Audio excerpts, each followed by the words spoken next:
I'm going to show you how to place an NG tube into your patient. So the first thing you would do when you walked into the patient's room was perform hand hygiene.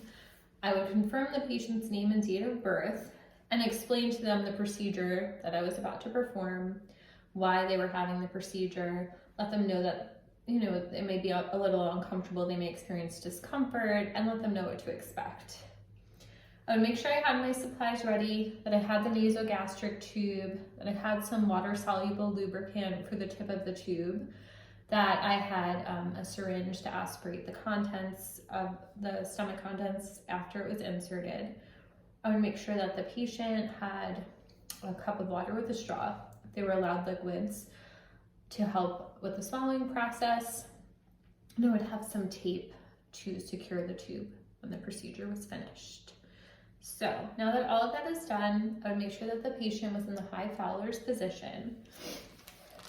And then I would take my NG tube and I'm going to measure, and you would measure from the nose to the tip of the earlobe.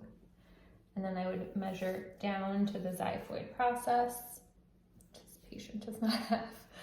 So then I would note the measurement, and I would use an indelible marker to mark the spot so that I knew how far the nasogastric tube had to be inserted.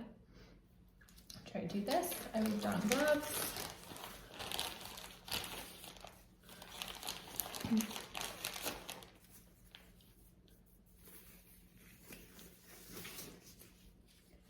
And I would dip the tip of the tube into the lubricant.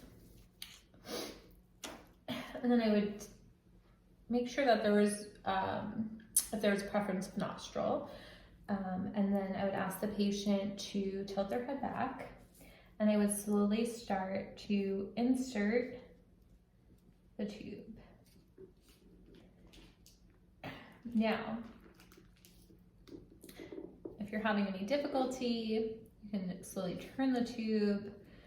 If the patient's sort of coughing or gagging or having any trouble, I would stop the insertion process, possibly pull the tube out depending on what was going on. And then once you start to meet resistance, I would ask the patient to move their chin to their chest. If they were allowed to swallow water, I would have them take some sips of water to help ease the insertion. If they were NPO, I would just ask them to swallow, and I continue inserting the tube until I got to the mark. I'd check the patient's mouth to make sure that the tube was not curling up in the back of their throat, and if it was, I might have to take it out and straighten it and reinsert it. Once the tube is inserted, I would secure it with some tape onto the patient's nose, and then I would take my syringe and I would aspirate some of the gastric fluids, or to make sure that they were gastric fluids when I aspirated. And then also, depending on the facility's policy, you most likely would also send the patient for a chest x-ray to ensure that it was placed properly. And that is how I would insert an NG tube.